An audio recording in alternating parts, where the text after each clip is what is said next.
To get rid of those pesky ads, request stories, listen to unlisted and bonus episodes, and to chat with the gang, support us by clicking the description link. Anyway, my name is John. Welcome to Talk Mermaid Podcast. We put out episodes every week. Last week I only put out one because of the week we had, but usually 2 or 3 during the week. And you can subscribe to that on any podcasting app. Also, if you like true crime but told in a story format, go to any podcasting app and look up Among the Dirt and Trees. That's our sister podcast. Brienne's doing a fantastic job with that. I think she's like 150 episodes maybe already. Crazy. So check that out. Also, there's a bunch of links in the description below, including the trivia links. We got some cool new stuff in for trivia. And also, if anyone joins as a Talkos Primo, you automatically get those old-timey crime photos. And Supremo only tier. Let me just be clear if you're wondering, hey, where's my picture, right? Where's my picture? Supremo Where is only. it? Also, we are doing some Halloween stuff this year. I do have a live stream idea, but I need Jen to actually agree to it before I say what it is. So that's like something that I've learned from knowing you over the past 5 years that I don't know that I can comfortably do. Well, I just need you to do it. You got to trust me. It's nothing like with penises. Does Naquiz know what it is? No. It's going to be a live stream, Halloween themed, nothing scandalous or whatever. I don't believe that. But I need you to say, yes, I'm in. I need you to say, yeah, I roll with you guys. What day? I don't want one day in October. All right. I'll roll with you guys. Sweet. All right. So here's my plan. For a live stream for this October, whatever day, I am going to do Ed Gein podcast or Ed Gein episode research. And I was thinking maybe if you guys would be cool with it and, we can light some candles and turn the lights out. Oh, no. I'm opting out. No. We can possibly contact Ed Gein. I will say, Shrim called dibs. She's at 9 points and she wants that board. I can't. No, I'm no. No. You already said yes. But that's not fair. Like, you know how I feel about those. No. This is one of the original published Ouija boards from 1970. It's in the 70s, 72. Yeah. Ages 8 to adult, Jen. 8 years old. I know there's somebody you want to contact. I want nothing to do with that. Who we contact? I don't want anything to do with that. Who we contact? I'm not doing it. No. It is not even real. I'm not doing it. No. Jen, just hold this planchette. No. Just hold it. No, I'm not touching it. I don't want anything near me. No, get that shit away from me. Jen, what the fuck? I don't fuck with that. You know I don't fuck with that. I'm serious. Do you know what the thing that John asked me to just say, like, just say yes to the movie that I really want us to watch this year in for Halloween? I was like, what? Is that what you want to watch this year? And it was, what was it? Killer Clowns from Outer Space. There you go. So I unknowingly agreed to that, which I'm just going to have to be. Jim, why would you agree to something without knowing what it is? Because for some reason I trust you, and I'm still trying to figure out why. Now, Dee says to salt the board for what? What does that do? Fuck, I didn't know that was a thing. I've never heard that before. So we have a surprise shot for Elizabeth today. I don't think I saw something specific requested for Elizabeth, but you know what, Elizabeth, if you send us one later, sure we'll take it at some point. So this one's for Elizabeth. Surprise shots. We don't know what they are because they're a surprise. Cheers. Tastes like fall. It is fall. Fake fall. It's fake fall here. Ugh, that was a fireball. All right, guys, let's get started on this one, man. We're actually going to New York today. Has anybody been to Oyster Bay? No. All right, so here's where we're going to tonight. We're on Google Earth, and for the next episode, I just want to say, if you guys aren't supporting us, no worries, that'll be out next week. So I know times are tough, even for us. So this is Oyster Bay right here. If you don't know about Oyster Bay, it is it's not a private community, but it is a wealthy community. So tonight we are going to August 27th, 1906. This is a great story, and I read a great book for it, which we're going to be talking about. But Oyster Bay, Long Island, August 27th, 1906. This Ooh, is an a oldie but a goodie. This is a extremely wealthy neighborhood. Okay. And in 1906, it was the spot. As you're going to see, the president would spend his holidays in Oyster Bay. This community we're going to was private and had huge estates. Now this is like Gatsby. exactly. Yeah. I mean, so the 'Cause president that was Long Island. the president being It was. the president being Roosevelt at the time would spend months there in these Teddy, not glorious Franklin. estates. Correct. It's time for a new deal. wrong. No, that's wrong Roosevelt. FDR. Or it's the teddy bear one. Yeah.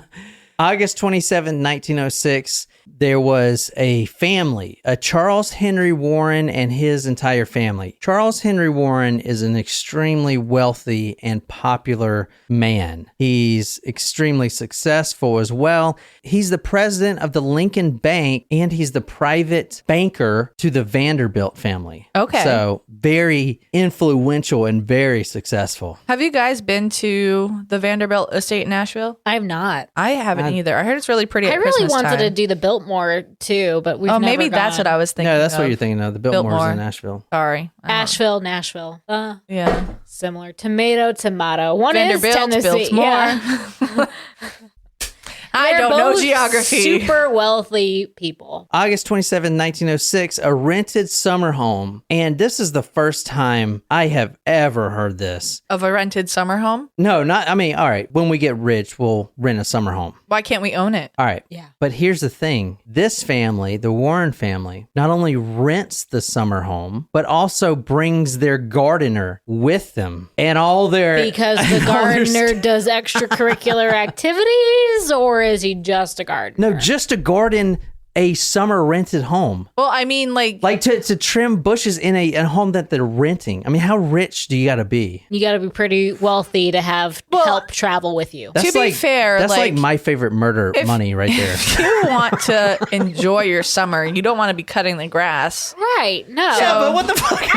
We don't even cut our own grass now when You we're just not let wealthy. it grow out. I cut my grass, but I need to get someone soon because my grass is going to get overgrown, especially in the back, and I can't go out there and cut the grass right now. It is the best $150 a month. Well, I was doing. If there's no grass on the field, turn around and play in the mud. All right, so the owner of this estate. I don't like that reference, but I know what you're. I know what you're talking and about. I've not heard that before. But like nasty. But some people don't like grass. Some people like a. Well, I like landing strip grass. so I can. No, let's just stop. So I can land my very No. small airplane inside. I'm sure. Whoa, there's so much room in this hangar. Holy shit! I'm sure that there's. How have this is all out of one shot? I'm just saying, guys. I know. Grab that bottle, yo. Nope. What the fuck? I'm trying to heal. Jesus. My hand swelling's gone down. Was it swollen a lot? Yeah, I thought he broke it at first, but maybe we might have gotten away with a bad sprain. Do you want me to check it out? Yeah, that's a good idea. Jen went to school for athletic. What was it? What's Athletic training. Thank you, athletic training. Yeah. So Jen, it's like right here, and when I do this, Jen, it hurts the most. But you Yeah, maybe shouldn't don't do do that. I'm just trying to help. You know, I am far too nice to you for some of the ways that you treat me. Sometimes What I are you lash talking out. about? You are not nice to me sometimes. He treats you like a sister. Yeah, that's true. So Instead of a daughter, which you are, because you came out of Nicole's vagina. That is not God. true. That is we not are true. the same age. So anyway, Oyster Bay, August 27, 1906. Charles Henry Warren and his family. He's the president of the Lincoln Bank. He works for the Vanderbilts. He brings his family to this summer home. Let me tell you how wealthy this neighborhood is, because this is going to be a big part. Not only does the president spend his summers here, the actual homeowner, a Mr. George Thompson, has 4 other houses and says that he wants to stay in Oyster Bay but he can't because it's too expensive. live. He can't even stay in his own house that he owns because it's too expensive for him to stay there. That's how So, like, why rich does it he is. have it? I don't know. He said he couldn't afford to live there. So he rents it out? Keeping up with the Joneses. Where is he living? Shit, I don't know. He's probably dead now. Shit. Now, Charles Warren is there with his family, and all of a sudden, his youngest daughter, becomes violently ill. And does anyone want to take a guess of what her illness is? Food poisoning? No, it starts with a C and ends with a 19. 06. 1906. COVID 1906. Okay, influenza. No, that was 1918, right? Spanish flu? I don't know. I wasn't alive. Okay, I'm going to go with influenza. No. Is this Spanish flu. Darren, is this your story or not? God dang it. You don't even answer me. He's yet. like, this. He said this sounds vaguely familiar. Oh my God. Then why'd you request it? So, typhoid is the correct answer. His youngest daughter becomes ill with typhoid fever. And in the same week, 5 more people showed symptoms. The mother, second daughter, 2 maids, and the gardener. Oh, no. Now, How would the gardener catch it? I don't know. How was it passed? Laying in the mud. Oh my God. How is typhoid transferred? From the mud. No. Oh my God. Answer the question for realsies. Typhoid is transferred by unwashed hands is the Ew. most common. So a lot of cooks, right? A lot of food. Oh, Now, yes. Typhoid is treatable nowadays, but and I'm not going to get into the disease itself, but 10% of people that contract it die. And it is a pretty miserable illness. So you get like fever, abdominal cramps. You go into this typhoid state where you're just like hallucinating. Can you pause this for a second so I can ask a question? Can I pause What? live? I thought you had the ability to. I don't want to ruin it for everyone else. Yes. Hold on. All right, it's paused. Is it Typhoid Mary? I don't know the whole story, but is this about Typhoid Mary? Okay, so I didn't pause it. And you need to stop watching true crime. I don't watch true crime. All right. You didn't pause it? No, I didn't. I can't you can't pause You've it. done The it fuck? before. No, I just tell you I pause it and then let you say whatever the fuck you want to say so we can laugh at it. Shit. So even the president stays here. Now this is a big thing because even the president stays at Oyster Bay. Okay, so now you got typhoid fever, which we're going to talk about, not the disease, but about who do you think contracts typhoid fever? You think Not wealthy people. there you go. The typhoid fever is a dirty disease. It's an unsanitary disease. It's for the poor people, the poor people living in with, all kinds of other people and not bathing, playing in the mud all the time. Those are the people who have typhoid, not in Oyster Bay. And it's very interesting. If you go back to 1906 in these newspaper archives, you will see a lot of news about Oyster Bay, but you will not see the fact that they got typhoid fever. There was a typhoid fever outbreak. They covered it up because if that got out, that would ruin that small community. Okay. So this is a huge problem to have. So they wanted to, instead of alert the media, and they had the money to do this, they wanted to solve it in-house Okay. because they They didn't want it to get out that they were invested. with not the in dirty Oyster disease. Bay. Yeah. No, this is definitely not something they want to bring to this community at all. No. So they did this in-house. The wealthy banker and his family, they're now sick. They decide to call in the experts privately. They first call a sewage expert to see, is it spreading through the sewage? Is there a problem with the sewage that we need to figure out? They next called a dairy expert. Is there something wrong with the milk? Whatever. Bad cow disease. Nothing. Then they even interrogated an older lady that lives down by the beach and sells clams because they thought, I don't know if this is true or not, but you can get typhoid from local seafood.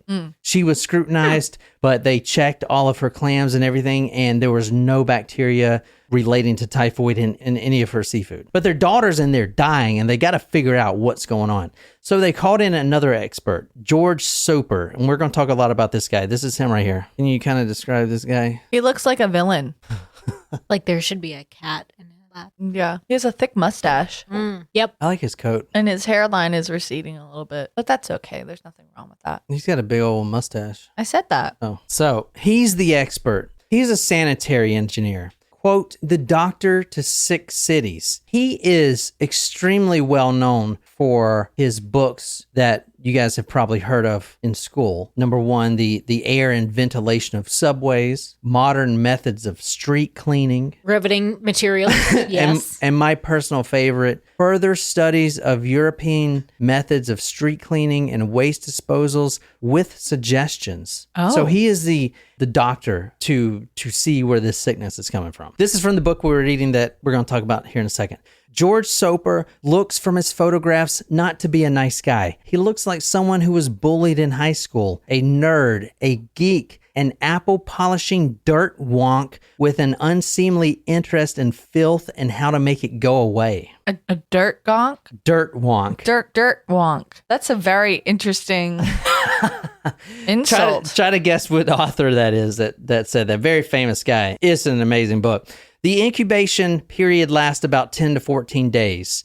All right. Okay. This is how George Soper figures out that it was the cook, Mary Mallon, who transmitted this disease. Because she wasn't there at the time. She was only working at a specific interval.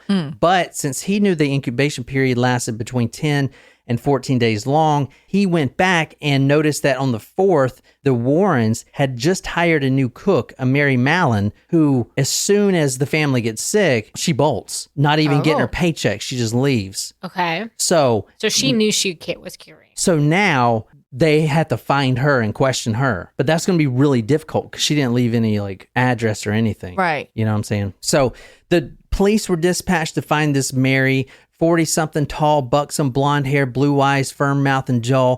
She was a, quote, pretty good cook. Although many past employees said that she had an anger problem and she was not the cleanest at all. She would never wash her hands. What do you guys think so far? Sounds like she might have a motive to...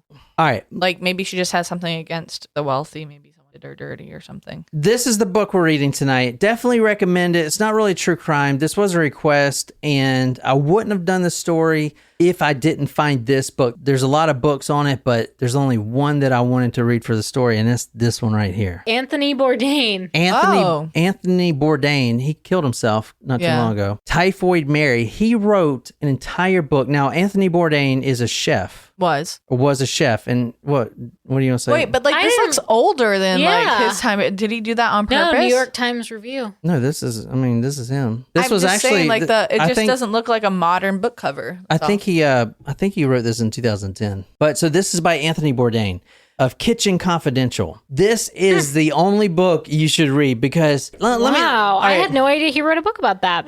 It's really fucking well done. And let me just say right quick, every other story, every other podcast or whatever who talks about Typhoid Mary, when you hear the name, it's got that evil kind of, she's going around spreading this disease and killing people. No one knows how many she's killed. Some say 50, some people say hundreds, maybe even more. Wow. She is known for causing these typhoid outbreaks. Now, 10% of the population who gets typhoid ends up dying, so no one actually knows how many she's killed. Okay. Wow. But every paper you read, every video you watch, every book you read, and every podcaster that tells a story, I can promise you they have a negative connotation on Typhoid Mary. However, Anthony Bourdain tells it differently. In this book, instead of blaming her, he's actually telling her story. Like, who is she? She's a cook. I'm a cook. Or not me, Anthony Bourdain. He's a chef. Mary Mallon's a chef, and a damn good one from what people say. What's her life about? Mary Mallon, Typhoid Mary, was a cook, a chef, which now, thanks to pop culture, we think about a chef, they're celebrities. But in that time, in 1906, a chef was the bottom rung of society. Yeah. Poor people wouldn't even want to be chefs. The chef was just completely the lowest point you could be as a cook. Because you're the help. You are helping. Because there's not really that many restaurants and stuff like that, like there are today, Yeah, exactly. So Anthony Bourdain tells the story of Mary and tells what it's like being her and gives her a voice. I think this is a really well done book. Everything you're going to be reading tonight is from him, Anthony Bourdain's book, unless there is some newspaper articles I pulled from George Soper. He's the other character in the story. It's his words. Okay. But most of it's Anthony Bourdain's writing. Anthony Bourdain went to the same culinary school around the same time as my parents. No way. Nice. The CIA. She was a woman. She was Irish. She was poor. None of these listed on a resume in 1906 was going to put you on the fast track to the White House or a corporate boardroom or even a box seat at the opera. Because first and foremost, Mary Mallon was a cook. And her story, first and foremost, is the story of a cook. So let's move on. Questions to keep in mind in this episode when you're listening to this. Mary, as you'll see, she was poor, she's Irish, she's trash, she's looked down on, but she was always working, taking jobs that even the American poor wouldn't take. She was also completely uneducated. She grew up in a poor family, never had any education, could barely even speak correctly, and she was just the bottom of the ladder. But she was also asymptomatic. You know what that means? Yeah, she didn't have any symptoms. Sort of. So she like didn't know that she even had it, maybe? All right, so the fact that you guys can't really, and I couldn't either, really define what that means, asymptomatic, which means you're a carrier of a disease, but you don't actually get the disease yourself. You carry it, you transfer it, you give it to everyone else, but you don't actually ever get sick. The reason that you guys didn't know the correct definition, and I didn't either, you think about that and then ask yourself, how the fuck would Mary, an uneducated immigrant, know what that means? Also, yeah, in 1906. Yeah. Like Mary, I've worked for private clients, briefly. Had I stay on, had my boss asked me one more time for an egg white omelet and no butter or oil in the pan, I surely would have grabbed hold of his skull, squeezed until his eyeballs popped out of his head like pachinko balls. Had I worked in homes of rich and silly circa 1906, I would have murdered them in their beds with the nearest available blunt object. Wow. So that's his own words. Yep. About typhoid in 1906, this is a filth disease. These are the people that you don't hang around with. Sure as hell, you'll never find this disease in a rich family, especially in Oyster Bay. The speculation at the time was typhoid arose from what's called miasma theory. Do you guys know what that is? The only reason I know what that is because Will the Pill talks about it on Quackery all the time. The miasma theory is basically you inhale it, you smell it. It's the smell of it. So if it smells unclean, it may be infected type of thing. That's so back in the olden days, before we had masks, I'm talking about like in the Black Death days, they would put flowers in front of their nose because they would think if it smells good and healthy, then it'll block out all the diseases type of thing because it smells, you know what I'm saying? Interesting. Yeah. So that's the miasma theory, but they thought that typhoid arose from sewer gases. So poor people were the ones to get it. This dates back to 1607 and it killed 6,000 settlers. Like I said, only 10% of people usually die when they get it. The South African War, and this is true with a lot of wars, the South African War between the British and South Africa, Britain lost 13,000 troops to typhoid fever. 13,000 troops to typhoid fever. How many do you think they lost on the battlefield? 8,000. Wow. They lost 13,000 to typhoid and 8,000 on the battlefield. The symptoms: prolonged high fever up to 105 degrees, powerful headaches, nausea, no appetite, cough, hoarseness, diarrhea, constipation, skin rashes, inflammation, abdominal tenderness, and then you get what's called the typhoid state where you start hallucinating and then eventually you die.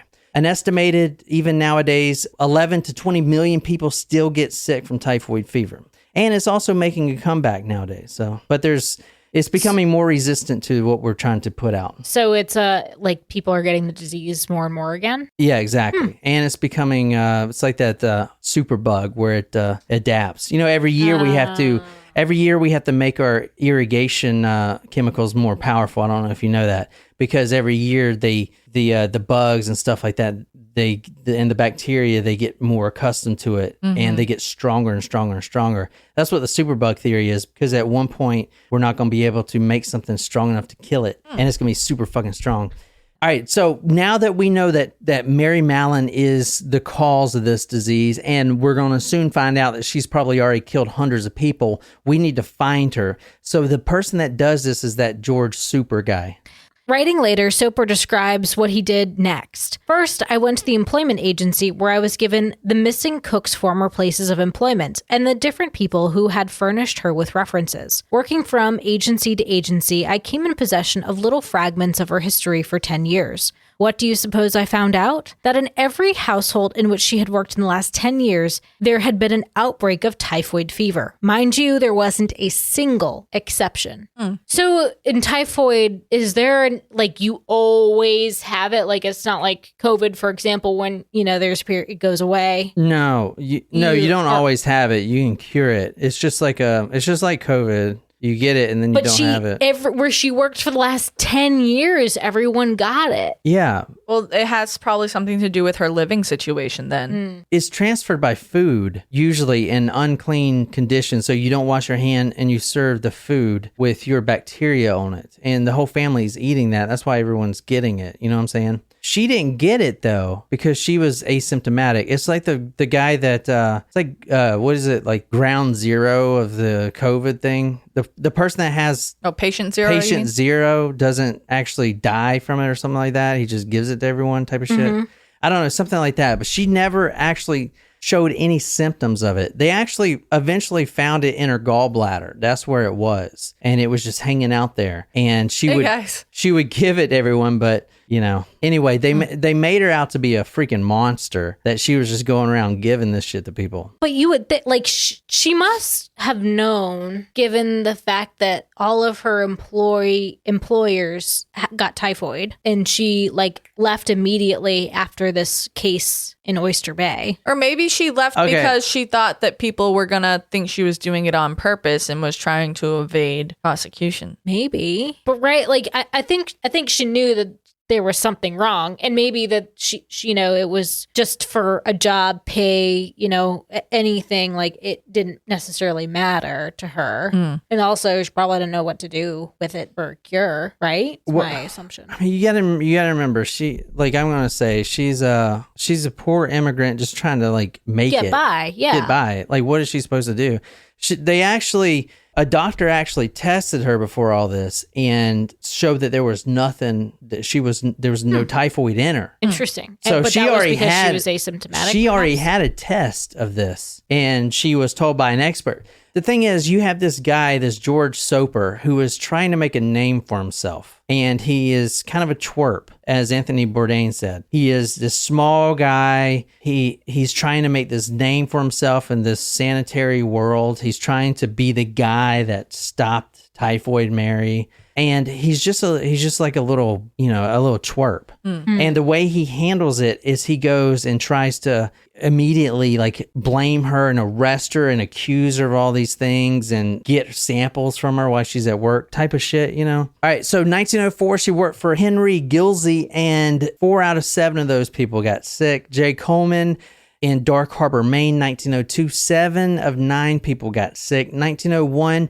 she caused an entire outbreak in New York City. Wow. That's where no one knows how many died from that, because that was a big outbreak. And now we don't know for certain if it was her, but, it's quite possibly it was, you know what I'm saying? And she caused that huge outbreak. Particularly with the 7 to 14 day incubation period. People I know travel wasn't nearly as fast as it was, then as it is today, but that is still enough time for a whole city to Yeah, that's catch true. It. All right, so side note here before we go any further.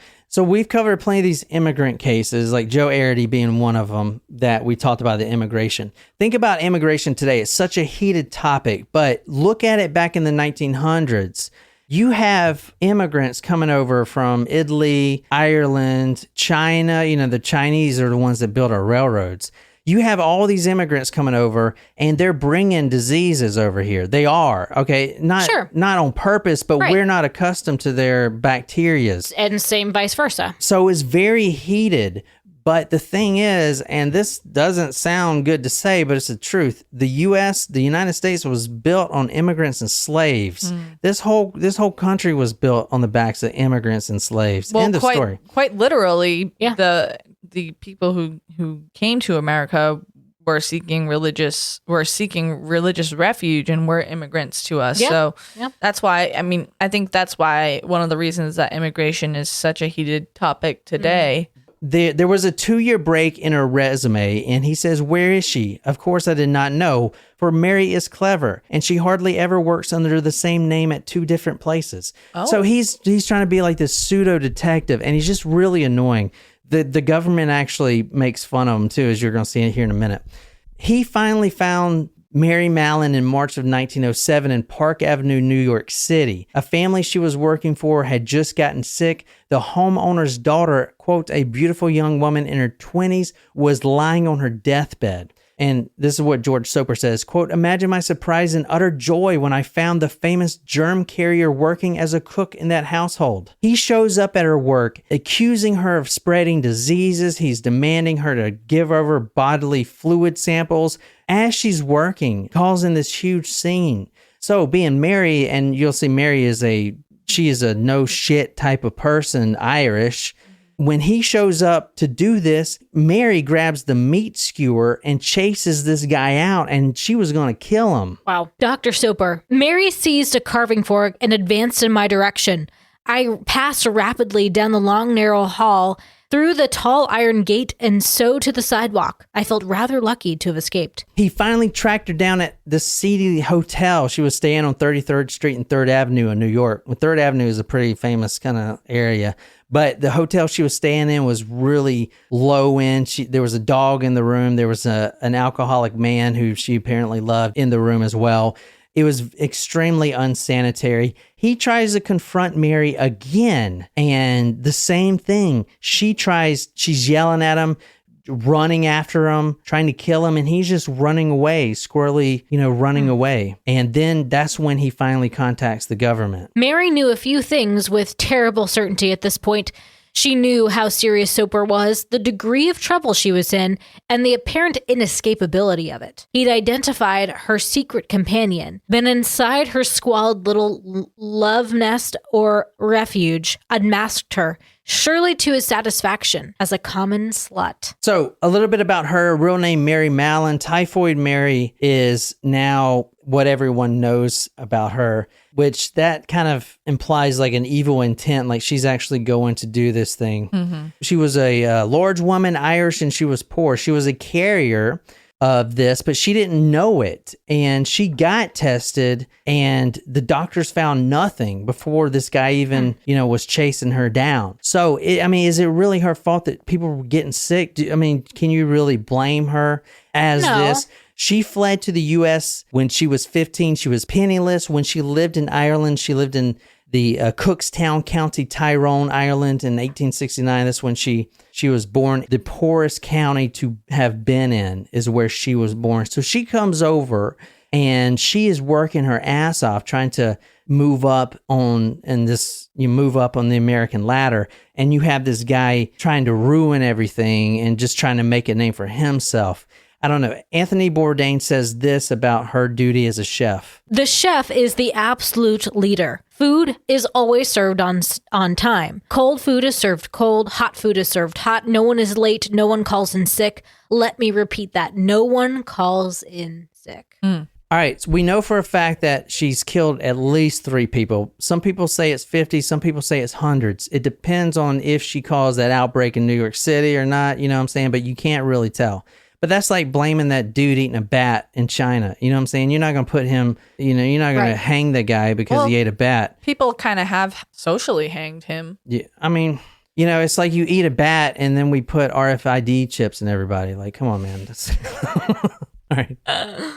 Mary, she wanted to come to America like everyone else to live this American dream, which is basically be our slaves, which is basically what we did. That's like what North Korea did. I don't know if you know So a lot of South Koreans moved willingly to North Korea to this new push forward, and they had the propaganda like everyone is rich. Everyone's well-fed and happy. And then you move over there and you're stuck. It's the same kind of shit. But Mary didn't want to raise a family. She didn't want to be like her grandmothers. She would rather be independent. She was a cigarette-smoking, self-indulgent Irish woman with a horrible attitude and just the foulest mouth you can get, but she worked her ass off. Dr. Soper, he goes and he gets the government's help trying to catch Mary, and they were completely unimpressed with his background and what he's done so far. New York City says, listen, man, all you've done is make matters much worse. You can't go in there and start accusing someone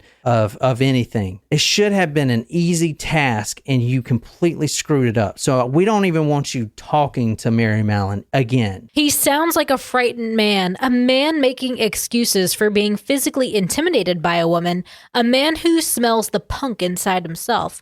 Soper confronted himself with later imitations that Mary wasn't really a woman anyway, certainly not a proper one. So George Soper, he kind of disregards the city and he shows up with an assistant. This assistant is one of his interns. It's a male, taller, basically a de facto bodyguard because he was so scared of Mary Mallon skinning him alive, right? The city found out about it and they were really pissed. And this time, They demanded him not to go alone, and they actually assigned him someone, a doctor, to go with him to keep him in line. And it was a woman they assigned it to. They said, you obviously can't do this job. We're going to put this woman, and she's going to do this job.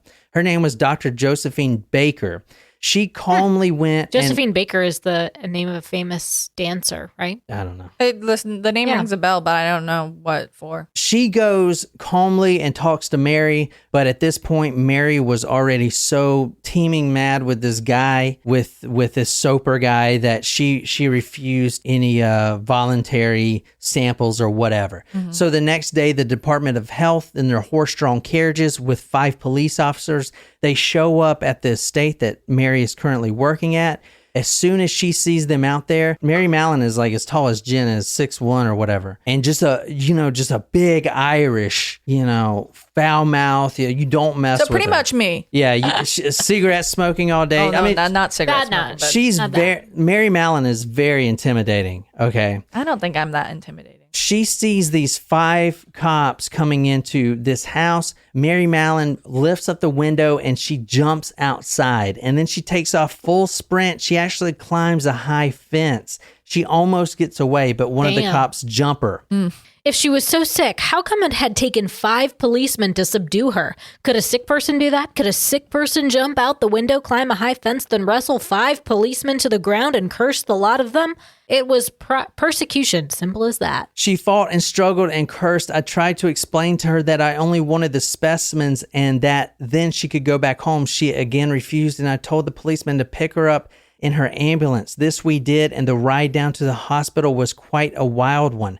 5 strong New York City policemen were needed to restrain her because she was so fucking badass, right? I mean, she's like, you're not taking me alive. It took 5 cops to restrain a woman.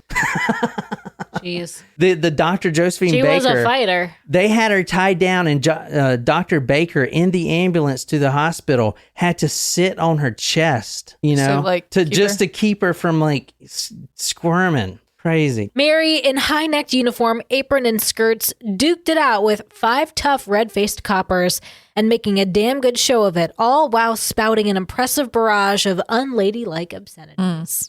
You know what's interesting, though, is that they put in emphasis on her being, well, maybe it's just John putting emphasis on her being Irish, but the Irish people were often known to be police officers as well. It was a common profession.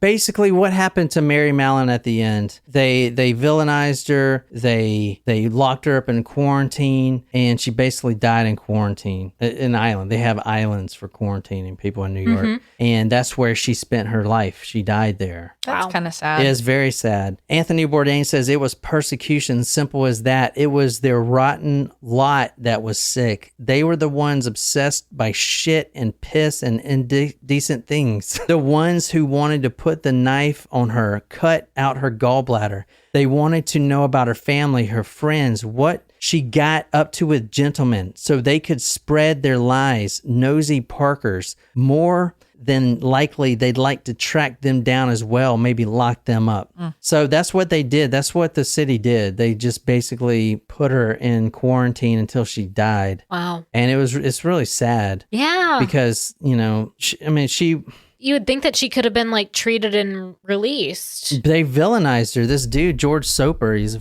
fucking twerp. He made her look like a villain. The thing is, she's not. She didn't choose to be asymptomatic, Yeah. And plus, she didn't know. Oh, yeah, people were getting sick. Maybe, what the fuck? You think, she's not sick. The asymptomatic was not a thing. Right. Like, all right, if people everyone know else in the family is getting sick, how You would just you think you're that? immune, probably. How would you think that you're giving it to them? That didn't make any fucking sense. That means that you don't get the disease. Like, that didn't make any sense. Or at least back in 1906. Yeah, and to a poor Irish woman who's just trying to get by, you know what I'm saying? No trial, no judge. One day safe in her kitchen, the next locked up in solitary confinement. White room, white bed, white sheets, white robe. Questions every day. Strangers coming to gape. And more questions. She wasn't going to tell them anything. Not a fucking word. She didn't say anything the whole time. Wow. She was there for like 30 years until she died. Wow. I didn't even know that Typhoid Mary was actually like. You thought it was like an urban legend or something? Yeah, or like how I guess I kind of just assumed it was more like how like storms have names. Oh yeah, I just kind of didn't realize there was a real person behind it. right. Yeah. Yeah, It's sad, man, because they made her out to be shit, It's crazy. Anyway, also on the Discord, guys, we're putting on. So I write all the blog posts, which are really well written. The one we wrote yesterday was great. The end of that story. Anyway, those are all free for supporters. So get on the Discord. I'm posting them all there. If you're not a supporter, it's that medium.com. And I think they give you like one free article or some shit like that. And then you have to pay I think it's like $5 a month. $5 a month. But, So if you're a supporter, if you're a supporter, I put the free links in there, which are called Here you go. friend links. So you don't have to pay anything. Oh, perfect. I didn't know they could do that. So I just started adding I added all of them in there. And Nice. we're writing blogs as much as we can, for all these episodes, because I've been so bad at posting pictures and shit. Yeah, I hope you guys enjoy that. Until next time, good night, you lovely, lovely people.